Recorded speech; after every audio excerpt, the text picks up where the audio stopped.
Hello, friends. Welcome to the Forward Think Tank podcast, a place for sharing stories of hope, inspiration, and wisdom on all things holistic health. I'm your host, Jamie Mazza, a holistic health coach and lifelong dancer.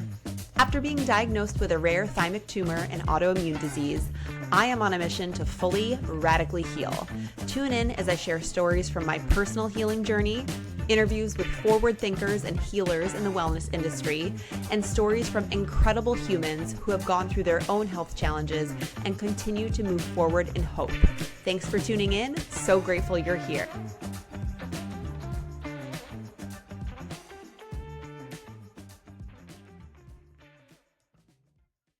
Hello, and welcome back to the Forward Think Tank. Listen, I told you, or at least I told some of you who engage on Instagram, that I really wanted to do a podcast recording this week, but unfortunately I sound like Froggy from the Little Rascals, if you remember watching that in like the 90s. But I have been going stir crazy for the last 3 weeks. I'm loving doing this podcast. Honestly, I hope that it continues to reach and impact and help more people beyond my immediate network. If you're listening to this right now, please pause and share it with like 3 friends who don't know me and, have no idea who I am. That would be the biggest help to me in all of this, because I really do want to turn this into something bigger than me. So I thank you for listening. And I have been like itching to get back on the mic and to talk about what's going on, which I want to be very respectful of my own boundaries and my own privacy. So of course, I'm not going to tell you everything. But the last episode I did was a few weeks ago at this point, and it was the interview with my oncologist, which I honestly was jokingly saying that was like the straw that broke the camel's back, or what pushed me over the edge. That was a week and a half after my last round of conventional treatment, chemo, which I wasn't really loving doing, to be honest, but we decided to do it in a way where we did it weekly. We pulsed it at 25%. I don't think either of us took into consideration the myasthenia gravis diagnosis that I got last year, which is an autoimmune reaction to the tumor. It can affect lots of different muscles in your body. So it can affect your eyes, which is the only symptom that I had leading up to the diagnosis. And honestly, that went away after working with my naturopath and starting low-dose naltrexone, which some people have heard of naltrexone, and it's something that you take when you have issues with substances or substance abuse. It can be really helpful in a regular dose, but in a very low dose, it can actually modulate your immune system. And my naturopath had mentioned that it's something that she prescribes for people who have autoimmune things, arthritis, inflammation in the body. So I took that after walking around with one eye open like this for a couple months. And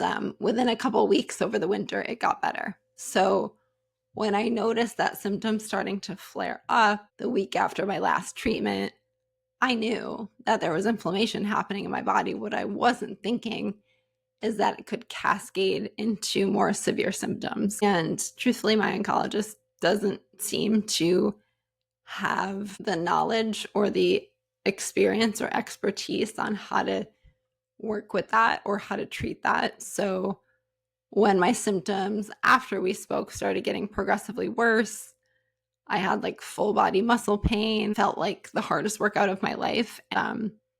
After watching, which felt really relieving, the moment didn't get better. I just knew something was wrong. I've never felt like that. And it dragged out for 2.5 weeks.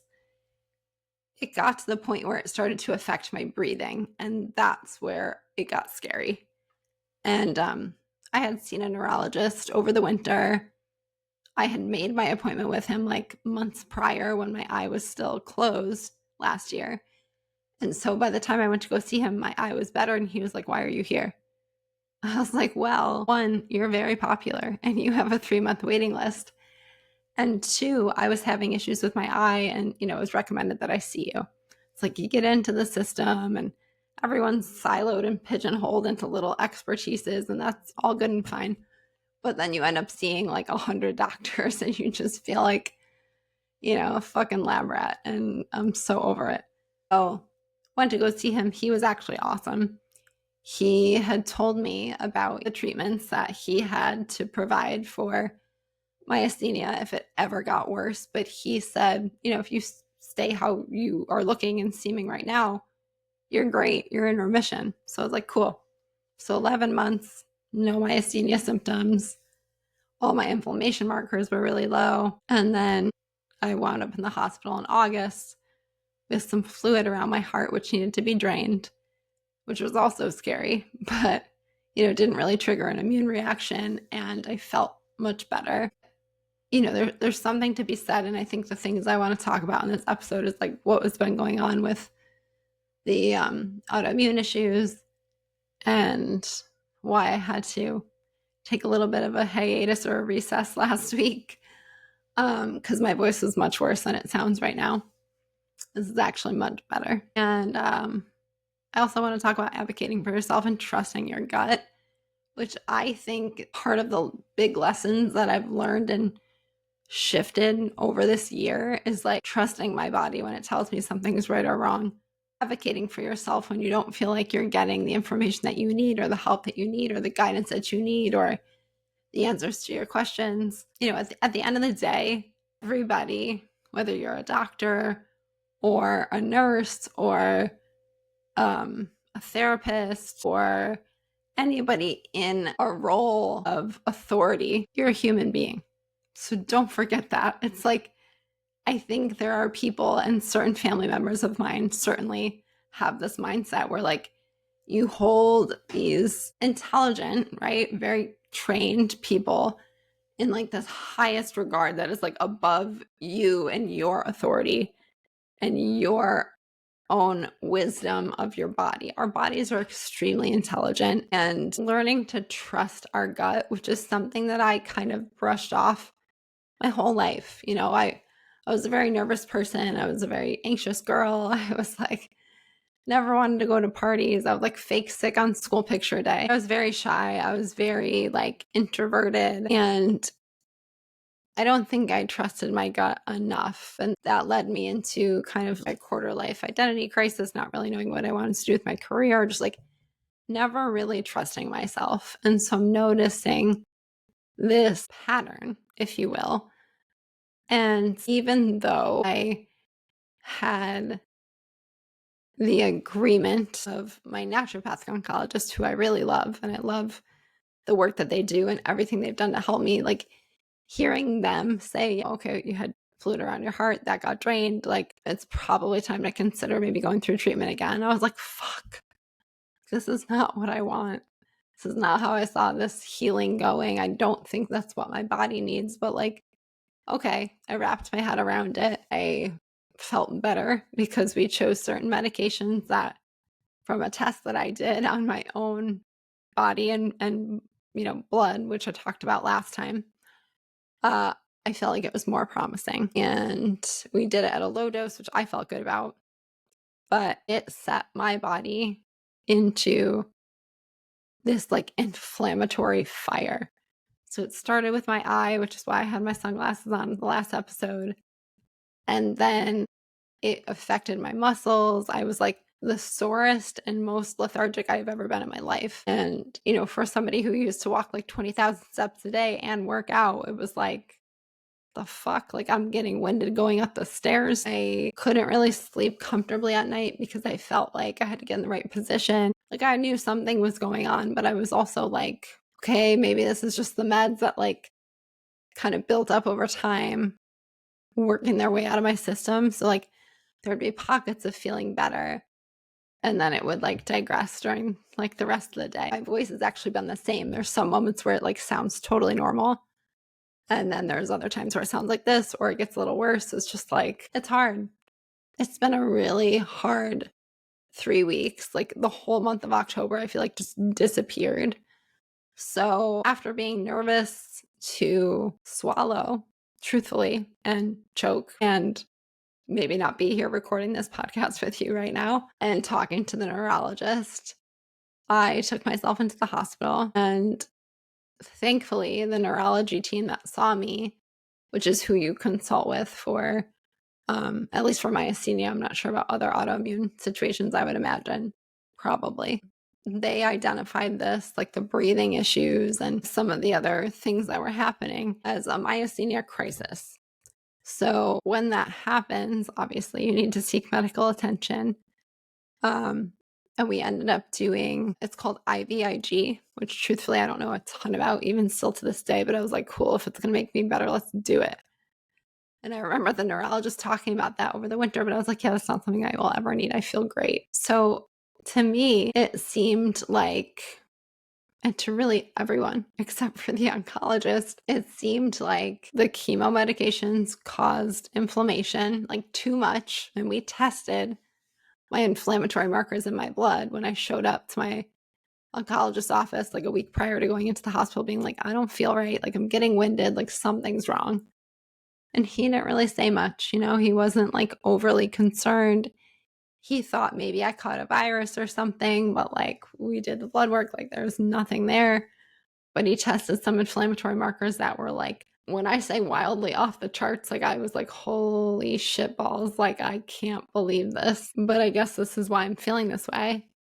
And so I consulted with my naturopathic oncologist, Dr. Janet, who, when my voice is fully recovered, I cannot wait to bring her on the podcast. She's very wise. Like, after, talking to all these different experts in the conventional world, she was like, I'm not surprised this happened. I'm sorry that this is happening. I can't believe it's happening. But given what we know and given what happened and the path you went down and the treatment you did, and, what I know about you, like this isn't totally out of left field. So she set up a whole anti-inflammatory, like autoimmune protocol with my supplements, which I felt great about. I started nebulizing, which I had never done before. So for anyone who doesn't know what the f a nebulizer is, it's like a little machine that vaporizes and can help you breathe. So I started nebulizing a rose plant called Helleborus, which maybe I'll have Dr. Janet talk more about when she gets on the podcast. But essentially, it can help reduce inflammation. It can help support your lung health. And so I felt good about that as well. But she also was like, this was right before I went to the hospital where I talked to her. She's like, listen, there is a time and place for the hospital. I don't want you to go there, but like if you have to go there, you have to go there. So I took myself there. We did the IVIG, which essentially overrides the antibodies in your body that are not doing their job and causing the autoimmune flare, and wipes them out and replaces with healthy antibodies, was my understanding of it. It's something that, unfortunately for me, because I'm such an impatient person, works over a few weeks. It kind of like builds up in your system. So the doctors were like, we'll keep an eye on how you're doing this week. We want to keep you here and monitor you because you need to do 5 nights in a row. And if you're starting to feel better, we'll let you go home. It's going to be slow to build up. So I'm hoping that my voice gets to the point where it rebounds. But yeah, my eye is better, which is great. And yeah, it's just been very humbling. Like I've spent the last few weeks really just sitting around, not able to talk to anyone because my voice is shot, sleeping a lot because I think that's what your body needs when you don't feel well. Like you really need to recover. And I've been sitting here frustrated, like, every week I've bounced back within 24 hours. Like, what's going on? I'm not bouncing back. Like, I'm not myself. I fully recognize that. But then I thought about it yesterday when I did a meditation, which I've been doing a lot of. And I was like, how can I expect my body to bounce back so quickly when it just went through so much that I've never been through before, that it was considered a crisis. That's a word that I feel like is very heavy, but I guess also very common with my myasthenia gravis, or at least something that like most people experience when they have an MG diagnosis. So there's that. But advocating for yourself. The doctors were pushing a ton of tests and scans and all these things. And a couple of them we did when we were in the hospital because we needed them to give us an indication of what was going on with like other organs and just rule things out. But when they started to like tack on more unnecessarily, I was like, hold the fucking phone. Hold up. Like, hold up. I need to advocate for myself. I know that every scan we do is radiation in the body. So that's like too much exposure can really take a toll on your body. And I'm fully aware of that. Luckily, I have a detox protocol for contrast dye and radiation with my naturopath. But had I not, I'm just like totally burdening my body with this when it's also trying to recover from something very serious. And so I looked at the doctors and I said, I don't think this is necessary. Like, I want to know why you need this. If it's just information for your peace of mind, can we please wait? I don't think this is urgent. Can we please wait till I feel better? Because right now, the reason why I'm here is because I can't breathe. And you want to sit me in a machine for a half hour. And if anyone has ever, I hope none of you have, but if anyone has ever had a cardiac MRI, I know, because I've done one before last year when I was in great shape trying to figure all this out. It is like a marathon for the lungs. Having trouble taking full breaths, I was like, I'm not going to be able to even get through this. This information is not going to be meaningful for you. And it's going to be a waste of my time and yours and insurance. Like, why put myself through that right now when I don't feel well? So like, have to advocate for myself. And unfortunately, I had to advocate with that same conversation 3 or 4 times until they finally understood what I was saying and backed off. I also had to negotiate with them to be able to go outside and take a walk. This is like so silly that I'm even saying this, but it's true. Like, I don't think they expect people to walk around when you're in the hospital, or they want you to maybe just like outside of your hospital room. But like, bro, I need vitamin D. I need fresh air. The air in the hospital is like sterile and dry, and everyone's, got cooties and whatever.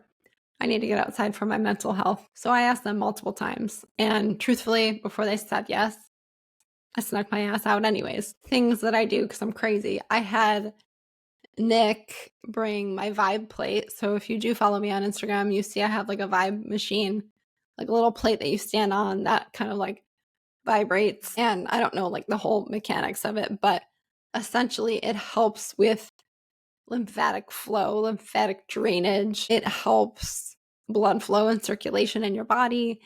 And for people who sit a lot or lay a lot, it's really important if you're not moving your body to get those mechanisms moving in your system so that you can detox and flush things out that aren't meant to stay in your body. So I brought that and I did that every day.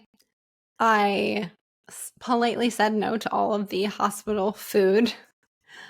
The food system is just so broken, and so many of the staff members acknowledged that. It's really sad there was not a vegetable in sight. Like, I peeked, I was like, okay, what's on the breakfast menu? And this poor girl who was just there like to deliver the meals tried to bring it to me one day. I was like, oh, no, I didn't order it. I'm sorry. Like, I have a lot of food sensitivities. Like, I just, I can't eat this. My husband's bringing outside food. It's all good. There was Cheerios with, some kind of conventional milk, which I haven't had milk in a million years. An apple, which, is probably fine, but also most likely not organic and full of pesticides unless I wash it really well. But even then, sausage, scrambled eggs, which, if I was desperate, I probably would have eaten those. But again, knowing that they're probably not the best quality, it's only going to inflame my body even more. French toast, maybe regular toast, and like apple juice. And I was just like, this is a glucose bomb and, the opposite of an anti-inflammatory diet. Like, I'm sorry, I can't eat this. I proceeded to bring in food and snacks, and, I'm very grateful for my friends who helped make that easier on Nick and I so I could get the nutrients that I felt good about, that I knew were helping my body along. Coming out of all of this, well, I don't think that more chemo is the answer, because it almost took me out, even though my oncologist was like, maybe we just try one more at a high dose just to see. I'm like, okay, I'll do it if you do it, bro. Like, that's where I'm at right now. So no, for now. I need to get better. Like, I still clearly am struggling to feel like myself. So, no. And listen, I understand that I am not the conventional patient, or the traditional patient, I should say. I'm just not. I am the person who like doesn't like to take medication for anything if I could help it. And I know there's a time and a place for it, but like this is my journey and nobody else's. So it gets to a point where it's just like I take what I need from the experts, and then I feel like the ball is back in my court because they only have what they have. They only have the drugs to give you. So the answer is only going to be more drugs. You know, the surgeon, his job is to cut it out. So if it doesn't feel easy for him, and unfortunately, you know, we were hoping that doing these meds again was going to be really impressionable and make a big difference. And unfortunately, it didn't. So that was really disappointing. But all I can think right now is like, I want to be on a remote island, unplugged from everything and everyone, working with like naturopathic healers and shamans and using healing vibrations of the earth and sound and energy and plant medicine and releasing the trauma and removing the parasites and like whatever the hell's going on in my body and just like getting it out. One of the first books I read when I got this news was Radical Remission. It's such a beautiful book and it's so uplifting. It's true stories of people who have gone into spontaneous remission with advanced stage 4 diagnoses and all the common things that they did to heal. And most of it was not with use of conventional medicine. Most of it was not even nutrition or supplements. Like a lot of it was like spiritual, emotional, getting in touch with your body, connecting with loved ones, finding a purpose as to why you're here and you want to continue life. And it was just so beautiful and inspiring to me that I'm like, I think that it's now time to pave my own path. So that's where I'm at. Advocating, asking for signs. Like I have asked for so many signs from my loved ones who have passed, who I consider my angels, my guardian angels, God, like, you know, whoever you believe in, going through something yourself and you're trying to figure out what the next step is, and you don't have a clear sign from your gut and you're not really sure where to go and you're feeling overwhelmed, ask for guidance from something bigger than you. And it might feel really foreign, and you might even ignore the actual signs that are presenting themselves. But I had to pause a couple times over the last even few days and say to my husband, like, we asked for obvious signs. Here they are.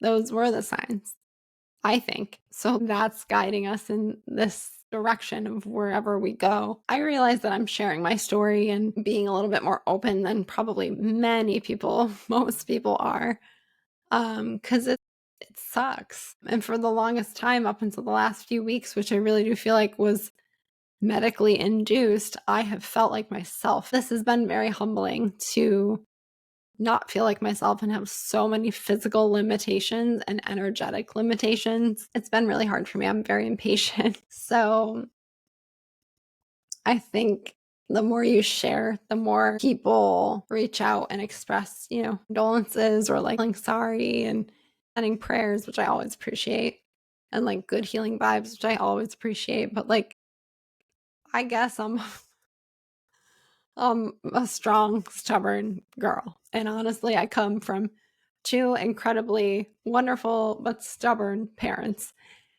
who always think that they're right. So sometimes they call me stubborn and like, well, the apple didn't fall far from the tree. But there's also like a deep knowing and getting in touch with your body, which I feel like so many people have gotten away from, and just trusting something outside of themselves. So I think what's been hard for me is to like get those, I'm so sorry this is happening, or like this sense of like pity.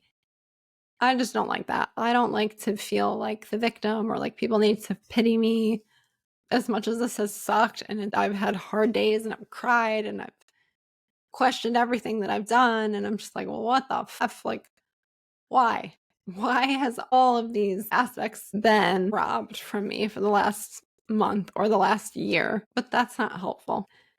It's okay to ask yourself those questions. I think that's normal, but I still have this really strong belief that I'm going to be fine. And so now is the time to just trust my gut. And who knows? Okay, I've got kicked in the ass the last month. Like, what harm could doing things my way really do? I spoke to my therapist this week, who I love dearly. I think she's absolutely incredible. I really want to get her on the podcast.